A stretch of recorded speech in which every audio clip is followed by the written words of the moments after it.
Halo teman-teman, perkenalkan nama saya Getsemani Claudia Bora. Saya adalah mahasiswa kedokteran hewan Universitas Wijaya Kusuma Surabaya. Di sini saya akan menjelaskan mengenai tugas mata kuliah saya tentang hygiene pakan ternak. Apa itu hygiene pakan? Hygiene ialah semua usaha untuk memelihara, melindungi, dan meningkatkan derajat kesehatan badan, jiwa, baik untuk umum maupun perorangan yang bertujuan memberikan dasar-dasar kelanjutan hidup yang sehat serta meningkatkan kesehatan. Sedangkan pakan adalah makanan atau asupan yang diberikan kepada hewan ternak atau peliharaan dan juga merupakan sumber energi dan materi bagi pertumbuhan dan kehidupan makhluk hidup. Zat yang terpenting dalam pakan adalah protein. Pakan berkualitas adalah pakan yang kandungan protein, lemak, karbohidrat, mineral, dan vitaminnya seimbang. Dari pengertian secara umum di atas, dapat disimpulkan, hygiene pakan ternak adalah serangkaian praktik yang ditampilkan untuk menyajikan kesehatan pada makanan atau asupan yang diberikan kepada hewan ternak untuk mengendalikan penyakit yang dapat ditularkan melalui pakan. Kenapa hygiene pakan itu penting? Salah satu penyebab penyakit pada hewan atau ternak yaitu berasal dari pakan yang kurang terjaga kebersihannya, yang dimana pada pakan memungkinkan terkontaminasi bakteri atau kuman, bahan kimia, dan lain-lain. Contohnya, Salmonella sp, penyebab gumboro dan paramyxovirus dapat menginfeksi unggas melalui pakan yang terkontaminasi. Penyakit ende bisa ditularkan melalui penggunaan kantong pakan bekas. Oleh karena itu, hygiene pakan sangat penting dilakukan sebagai salah satu upaya menjaga kesehatan hewan atau ternak serta memberi asupan nutrisi yang baik. Bahan pakan ternak. Banyak jenis bahan makanan yang dapat digunakan untuk pakan ternak, tapi secara umum, bahan pakan ternak dibagi menjadi 6 jenis. Yang pertama, pakan kasar. Pakan kasar adalah pakan bervolume besar tetapi berat dari setiap unit volumenya rendah. Makanan yang termasuk pakan kasar dapat berasal dari hijauan, antara lain rumput, bisa rumput lapangan, rumput tanaman, rumput gerinting, rumput benggala, rumput kolonjono, dan rumput tuton. Kemudian, daun leguminos, dan sisa hasil panen seperti jerami, baik jerami padi, jerami kedelai, jerami jagung, maupun jerami kacang tanah. Yang kedua, pakan penguat atau konsentrat. Pakan penguat atau disebut juga konsentrat adalah pakan ternak yang memiliki kandungan serat kasar rendah di bawah 18%. Nutrisi utama dari pakan konsentrat berupa energi dan protein. Ada dua perbedaan konsentrat, yakni konsentrat sebagai sumber energi dan sebagai sumber protein. Konsentrat sebagai sumber energi adalah konsentrat yang memiliki kadar protein kurang dari 20%. Sebaliknya, konsentrat sumber protein adalah konsentrat yang memiliki kadar protein di atas 20%. Yang ketiga, pakan fermentasi. Pakan fermentasi adalah hasil dari proses amoniasi atau sering juga disebut sebagai peragian atau pemerana.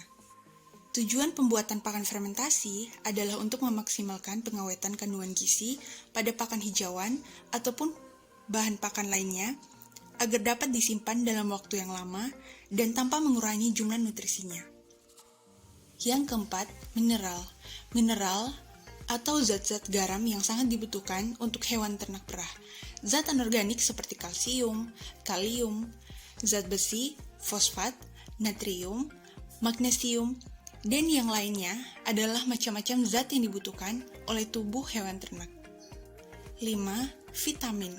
Vitamin sangat penting untuk mengoptimalkan pertumbuhan dan menjaga fungsi alami dari sistem tubuh hewan ternak. Ada dua kelompok vitamin yang dibutuhkan oleh tubuh hewan ternak, yaitu vitamin yang larut dalam air, diantaranya vitamin B kompleks, B6, B12, C, biotin, kolin, inondol, dan niacin. Dan vitamin yang larut dalam lemak seperti vitamin A, D, E, dan K. Keenam, pakan tambahan adalah pakan yang digunakan hanya sebagai tambahan dan bukanlah untuk konsumsi pokok bagi hewan ternak. Pakan tambahan yang dimaksudkan adalah produk yang tidak bernutrisi namun berguna untuk menjaga kesehatan, mencegah penyakit, ataupun menyembuhkan hewan ternak. di antaranya antibiotik, antitoksin, obat cacing, hormon, dan lainnya. Bagaimana sih teknik pengolahan pakan ternak? Nah, proses pengolahan pakan ini mempunyai beberapa tujuan. Di antaranya, untuk meningkatkan kualitas bahan, memudahkan penyimpanan, pengawetan, untuk meningkatkan palatabilitas, untuk meningkatkan efisien pakan, serta untuk memudahkan handling dan mixing pada pembuatan pakan jadi. Pemilihan terhadap cara pengolahan yang tepat terhadap bahan pakan perlu dilakukan sehingga pengolahan yang dilakukan akan benar-benar bermanfaat, meningkatkan kualitas nutrisinya.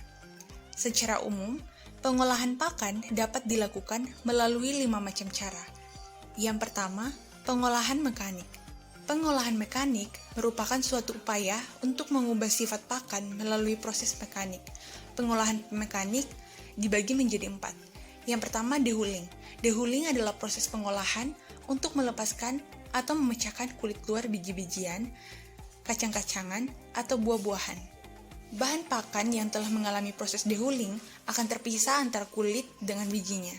Kemudian grinding. Grinding adalah pengolahan pakan dengan cara memperkecil partikel-partikel bahan sehingga dapat meningkatkan luas permukaan bahan. Ukuran partikel yang diperoleh sesuai dengan ukuran saringan yang dipakai pada mesin grinder. Kemudian rolling. Rolling adalah proses menekan bahan pakan ke dalam pencetak berbentuk silinder. Proses pengolahan pakan dengan cara rolling tanpa penambahan uap air disebut dry rolling. Kemudian chopping.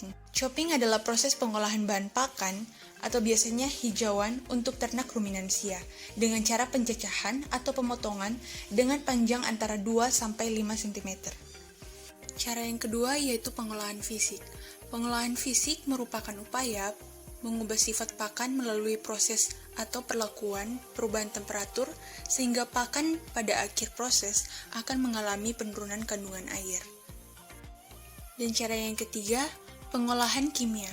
Pengolahan kimia merupakan upaya mengubah sifat pakan melalui penambahan bahan kimia. Pengolahan kimia dapat dilakukan dengan penambahan alkali dan penambahan asam. Cara keempat yaitu pengolahan biologi. Pengolahan bahan pakan secara biologi dilakukan dengan enzim melalui bantuan mikrobia yang sesuai yang disebut proses fermentasi. Umumnya, mikrobia yang digunakan adalah mikrobia selulotik atau untuk mendegradasi serat kasar. Mikrobia yang dapat mendegradasi keratin atau protein sulit dicerna, ataupun mikrobia yang mendominasi zat antinutrisi yaitu tanin, mimosin, dan lainnya. Teknik pengolahan pakan terakhir yaitu pengolahan secara gabungan. Pengolahan secara gabungan adalah pengolahan yang dilakukan dengan menggabungkan beberapa cara pengolahan, yaitu pengolahan mekanik, fisik, kimia, dan biologi. Pengolahan gabungan ini dilakukan pada bahan pakan yang kualitasnya sangat rendah dan atau bahan yang kandungan zat yang anti nutrisinya tinggi. Sekian pemaparan materi dari saya, kurang lebihnya mohon maaf dan terima kasih.